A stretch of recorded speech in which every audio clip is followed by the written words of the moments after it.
Look down at the shirt you're wearing right now, or picture the last button-up shirt you wore.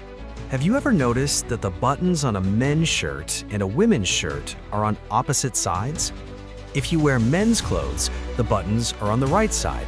If you wear women's clothes, the buttons are on the left. It's one of those tiny, everyday details we completely ignore. But this subtle difference has been around for centuries, and it wasn't an accident. Welcome to Simple Things, Surprising Histories. Today, we are answering a very simple question. Why are men's and women's shirt buttons opposite?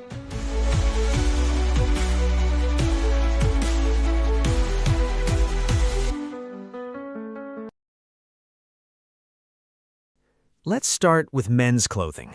One popular explanation takes us back to a time when getting dressed was as much about practicality as it was about fashion. For centuries, a man's everyday wardrobe often included a weapon, specifically a sword. Because the vast majority of the population is right-handed, men typically held their swords in their right hands. This meant they carried their sword on their left hip. So, how does this relate to your shirt? Imagine needing to draw a sword quickly. If your jacket buttoned with the left side overlapping the right, your right hand could easily get caught in the flap of your coat when reaching across your body. By placing the buttons on the right, meaning the left flap folds neatly over the right flap, a man could smoothly reach across his chest to draw a weapon without the fabric catching his hand. Famous portraits of Napoleon Bonaparte often show him with his right hand tucked neatly inside his coat.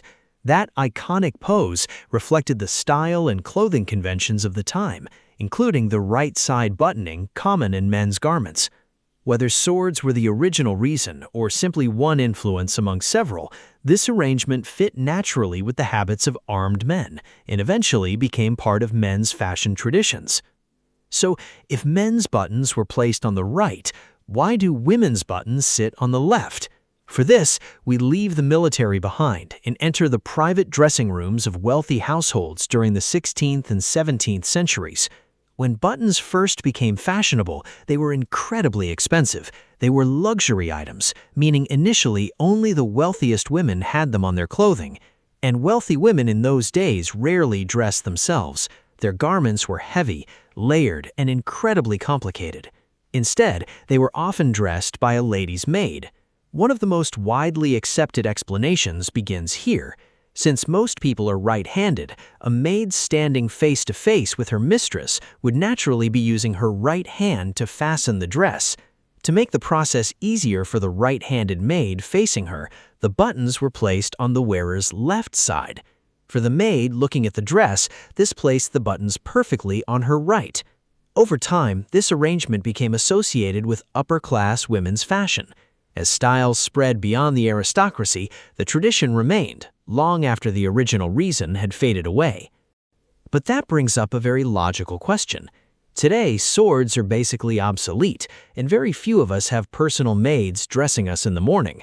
So why didn't we just standardize all buttons to one side when the modern era arrived? Part of the answer may lie in the Industrial Revolution. By the 19th century, clothing manufacturers were producing garments on a massive scale. Men's and women's clothing had already developed their own long-established conventions, and keeping opposite button placements preserved those distinctions. Once factories and mass production took over, traditions that had existed for generations became standardized. An old custom, whatever its original source, became woven into the modern clothing industry, and the rule simply stuck. And that's the story. Something as perfectly ordinary as a shirt button carries the invisible echoes of military traditions, aristocratic fashion, and the birth of modern manufacturing. It's a perfect reminder that the everyday objects we take for granted are often filled with centuries of fascinating human history. If you enjoyed this journey into the hidden past of the simple things around us, please hit the like button, share this video with a curious friend, and subscribe to Simple Things, Surprising Histories for more documentary stories. Thank you for watching, and I'll see you in the next video.